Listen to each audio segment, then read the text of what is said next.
एक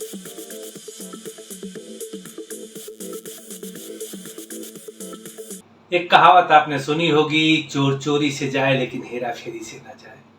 दिल्ली सेवा बिल के दोनों सदनों से पास होने के बाद बिलबिलाए केजरीवाल सुप्रीम कोर्ट पहुंच गए थे, जहां पर अभिषेक मनु सिंघवी ने बताया कि मील आर्ट दिल्ली के अधिकारी चुनी हुई सरकार का कहना नहीं मान रहे हैं। ऐसे में हम जनता के प्रति अपने कर्तव्यों का निर्वहन कैसे करेंगे?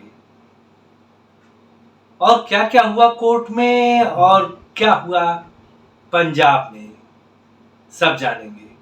नमस्कार, आप देख रहे हैं अपनी बात अंक के साथ। दिल्ली के आधे मुख्यमंत्री घोटाले करने में लगातार असफल हो रहे हैं। पहले शराब की पॉलिसी से उगाही का आरोप लगा, सत्येंद्र जैन पर मनी लॉन्ड्रिंग का आरोप लगा, लेकिन यदि यह केवल आरोप या राजनीतिक कार्रवाई होती तो कपिल सिब्बल और अभिषेक मनु सिंघवी जैसे वकील सिसोदिया सत्येंद्र जैन को जमानत न दिला चुके होते। लेकिन यदि सुप्रीम कोर्ट से भी जमानत नहीं मिल पा रही है तो इसका अर्थ है कि कुछ न कुछ तो गड़बड़ है। केजरीवाल सरकार ने जिन अधिकारियों से अपना मौखिक आदेश मनवाकर शीश महल तैयार करवाया है, अब उन अधिकारियों की नौकरी खतरे में है। और खतरे में है मंत्री। यदि कोई खतरे में नहीं है तो है केवल केजरीवाल, क्योंकि ये जितने भी आदेश देते हैं वह सब मौखिक होते हैं और उनका कोई रिकॉर्ड भी उपलब्ध नहीं होता। और भाई साहब कट्टर ईमानदार हैं, क्योंकि किसी आदेश या फाइल पर हस्ताक्षर तो करते नहीं। तो ऐसे में इन पर आरोप तो लगाए जा सकते हैं, लेकिन उसे सिद्ध नहीं किया जा सकता। और जब सिद्ध होगा तो अपराधी केजरीवाल नहीं, केजरीवाल का कोई प्यादा होगा। इसीलिए तो कहते हैं कि केजरीवाल को फंसाना मुश्किल ही नहीं बल्कि नामुमकिन है। और जहां ऐसी स्थिति हो कि आदेश देने वाला गलत काम कराए और फिर मुकर जाए, तो अधिकारी फूंक फूंक कर या कहिए कि सूंघ सूंघ कर कदम रखेगा ही। और केजरीवाल को ही सूंघना पसंद नहीं है। अभिषेक मनु सिंघवी ने केजरीवाल सरकार की तरफ से सुप्रीम कोर्ट में कहा कि दिल्ली के अधिकारी बेलगाम हो गए हैं, कोई कहना नहीं मान रहे हैं। ऐसे में सरकार चलाना मुश्किल हो रहा है। मील आर्ट दिल्ली पर घनघोर संकट है। आप इस केस को तत्काल सुन लीजिए और उचित दिशा निर्देश जारी करें। मील आर्ट को पता है कि दिल्ली सेवा बिल अब कानून बन चुका है। अब यह रोज एक न एक बवाल लेकर के आते रहेंगे। ऐसे में उन्होंने इस केस को तत्काल सुनने से इनकार कर दिया।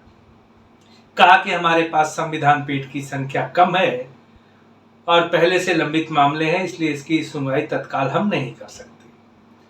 अब दिल्ली के शराब घोटाले के उजागर होने के बाद और शीश महल की जांच सीबीआई द्वारा शुरू करने पर केजरीवाल दिल्ली के मुख्यमंत्री तो हैं, लेकिन पर कतरे हुए पक्षी की तरह। उनकी दाल गल नहीं रही है, इसलिए उन्होंने अब पंजाब की तरफ इन घोटालों की मसाल को आगे बढ़ा दिया है, भगवंत मान की तरफ। तो पंजाब में क्या हो गया?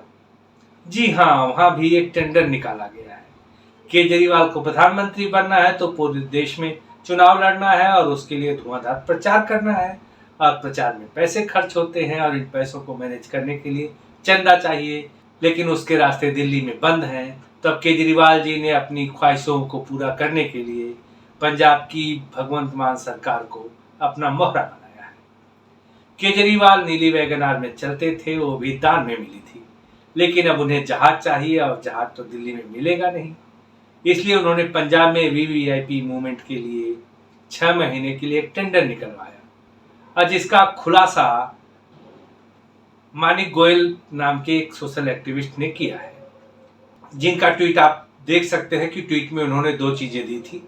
चार्टर जहाज लेना बुरी बात नहीं है, बहुत सारे मुख्यमंत्री लेते हैं और चलते हैं, लेकिन जिनका राज्य बड़ा है उनके लिए है, और उन्हें जहाज की सुविधा हेलीकॉप्टर के अतिरिक्त मिलती है, लेकिन वो समय समय पर लेते हैं जब कभी जरूरत पड़ती है।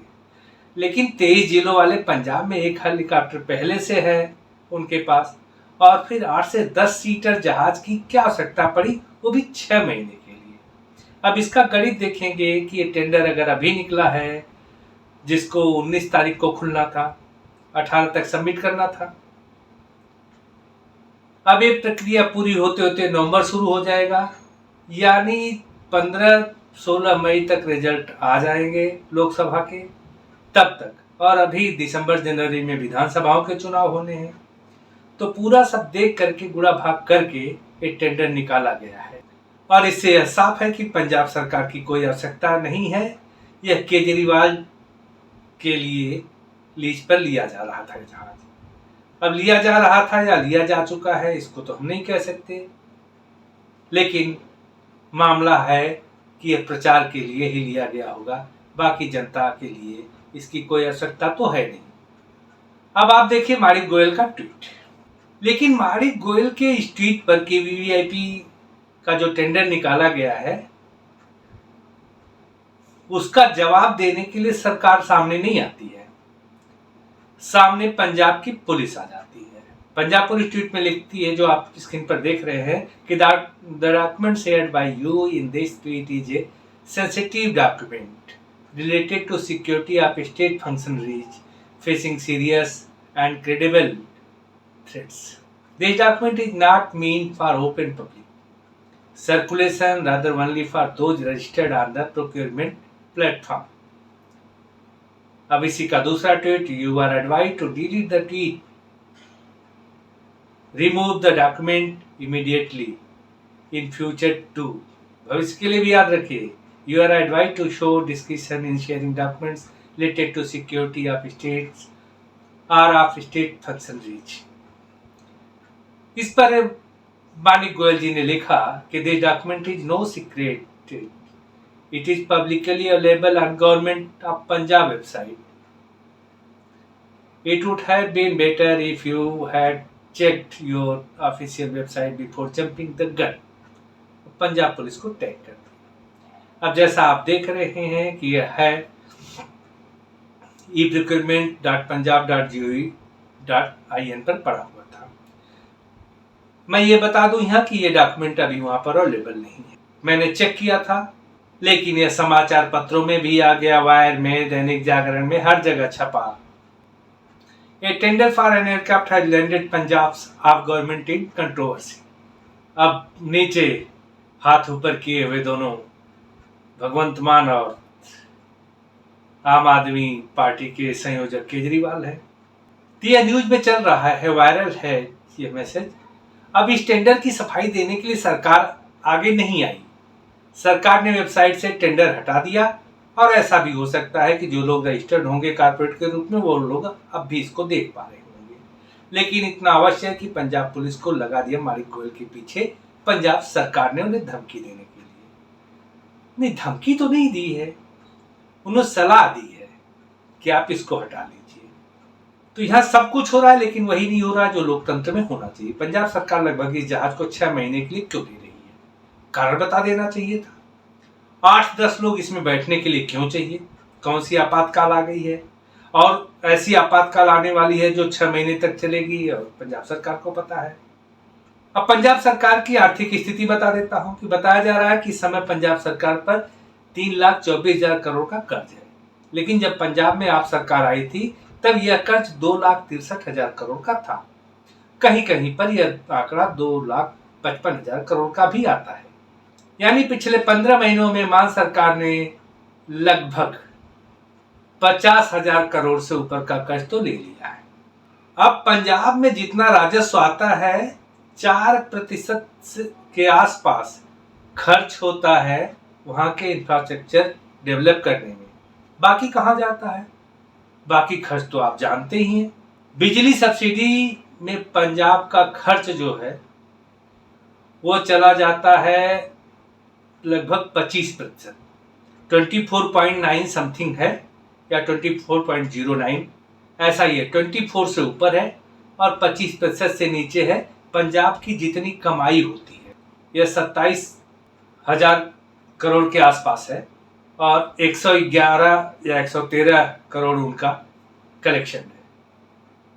कांग्रेस सरकार ने अपने पिछले 5 सालों में 1 लाख करोड़ का कर्ज लिया था। लेकिन मान सरकार यदि इसी तरह से केजरीवाल के खर्चे उठाती रही तो उसका कर्ज इन्हीं 5 सालों में 2 गुना हो जाएगा। यानी 2,55,000 या 2,63 थे तो ये 5.5 या 5 लाख से ऊपर हो जाएगा मान सरकार के रहते रहते। अब जनता का पैसा जनता पर खर्च कर रहे हैं या कर्ज लेकर के कर रहे हैं। जनता को जो सहूलियत देनी चाहिए वो नहीं दे पा रहे हैं। दिल्ली में जो सिविल डिफेंस वाले हैं डीटीसी बसों में लगाए थे, वो रो रहे हैं कि 6 महीने से उनकी तनख्वाह नहीं मिल रही है। और पंजाब में ऐसे ही कुछ हालात पैदा होने वाले हैं।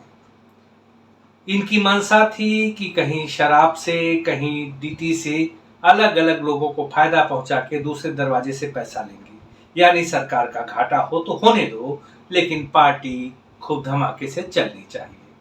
केजरीवाल बताया जाता है कि पंजाब पुलिस की भी सुरक्षा ले रखी थी, अभी भी है या नहीं, या तो मैं नहीं कह सकता, लेकिन उस सुरक्षा का भी खर्च पंजाब सरकार के खाते से ही जा रहा था। केजरीवाल ने पहले दिल्ली को ठगा, दिल्ली को ठगने के बाद पंजाब को, और अब जहाज में बैठ करके पूरे देश को ठगने की साजिश में है केजरीवाल। तो आप सावधान रहें, सचेत रहें। मैं चलता हूं, लेकिन इससे पहले आप वीडियो को लाइक कर दें, शेयर कर दें और चैनल को सब्सक्राइब अगर अभी तक नहीं किया है तो। फिर मिलेंगे अगली वीडियो में, तब तक के लिए नमस्कार। जय हिंद।